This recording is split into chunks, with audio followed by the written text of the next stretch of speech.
کیا عمران خان کی حماقتوں سے ریاست پاکستان کو فائدہ؟ PTI پر حملہ عمران خان کے لیے بہت بڑا سبق۔ 9 مئی کے افسوسناک واقعات کے بعد پاکستان تحریک انصاف بند گلی میں آ کر پھنس گئی ہے۔ معاشرے کے کسی بھی طبقے نے فوجی تنصیبات، دفتروں اور گاڑیوں پر حملوں کو پسند نہیں کیا ہے۔ بالخصوص لاہور کے کور کمانڈر ہاؤس پر حملہ ناقابل برداشت قرار دیا گیا ہے۔ تحریک انصاف کی مشکل یہ ہے کہ اس کی تنظیم میں معاشرے کا خوشحال اور متوسط طبقہ، سول سوسائٹی کے مرد اور نوجوان شامل ہیں۔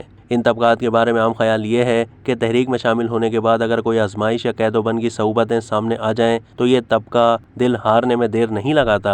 9 مئی کو احتجاج کی کال دینے والے بیشتر رہنما اسیری برداشت کرنے کی پوزیشن میں نہیں ہیں۔ وہ اسپتال اور ضمانت کے لیے عدالتوں کا رخ کر رہے ہیں اور عدالتیں نہایت مستعدی سے ان کی دلجوئی کر رہی ہیں۔ PTI چیئرمین عمران خان 100 سے زائد مقدمات میں ضمانت پر ہیں۔ انہیں پہلی بار اسلام آباد ہائی کورٹ سے گرفتار کیا گیا تھا۔ اس بار پولیس نے عدالتی احاطے کا بھی خیال نہیں کیا، جہاں سے گرفتاری ممنوع اور غیر قانونی ہے۔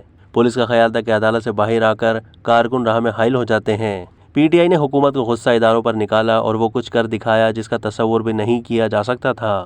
1968 سے 1970 کے انتخابات تک پاکستان پیپلز پارٹی کے چیئرمین ذوالفقار علی بھٹو نے ایوب حکومت اور جنرل یحییٰ خان کے مارشل لا کے خلاف بہت بڑی عوامی تحریک چلائی تھی۔ اس تحریک میں سب سے اہم کردار طلبہ، مزدوروں، کسانوں اور وکلاء برادری کا تھا۔ یہی طبقات معاشرے کا سب سے حساس حصہ ہوتے ہیں اور تحریکوں میں سب سے زیادہ قربانیاں پیش کرتے ہیں۔ ذوالفقار علی بھٹو کو اقتدار تک پہنچانے میں ان طبقات نے اہم کردار ادا کیا اور قید و بند کی صعوبتوں کے ساتھ جانوں کے نذرانے بھی پیش کیے۔ عمران خان ان طبقات کی تنظیم سازی نہ کر سکے۔ وہ اپنی عوامی طاقت کا مظاہرہ کرنے کے لیے جلسوں اور جلوسوں کی سمت مائل رہے، جن میں زیادہ تر وہ جھوٹ بول کر لوگوں کو بھڑکاتے ہی رہے، جس کے نتیجے میں 9 مئی پاکستان کی تاریخ کا سیاہ ترین دن بن گیا۔ آزمائش کی اس گھڑی میں مڈل کلاس قیادت کا ثابت قدم رہنا مشکل نظر آتا ہے۔ رہنما دھڑا دھڑ پارٹی چھوڑ رہے ہیں۔ فیصل واوڈا پہلے ہی قیادت سے ناراض ہو کر اپنا الگ راگ گا رہے ہیں۔ تحریک انصاف کے سربراہ عمران خان کو 2018 کے عام انتخابات میں کامیابی دلا کر برسر اقتدار لایا گیا تھا۔ MQM اور قاف لیگ اس حکومت کے بڑے اتحادی تھے، لیکن انہوں نے اپنے اتحادیوں کو مناسب لفٹ نہیں کرائی۔ اقتدار سے باہر آ کر عمران خان نے اعتراف کیا کہ انہیں army chief general Qamar Javed Bajwa اور جنرل فیض حمید چلا رہے تھے۔ ان کے کہنے پر انہوں نے کئی وزرائے خزانہ تبدیل کیے اور تقرریاں کیں۔ ان میں جسٹس قاضی فائز عیسیٰ کے خلاف ریفرنس اور نیب کو مخالفین کے خلاف استعمال کرنا بھی شامل ہیں۔ جب آرمی چیف کی تقرری پر سوئی اٹک گئی تو اپوزیشن نے فوج اور حکومت کو ایک صفحے پر نہ پا کر حملہ کر دیا۔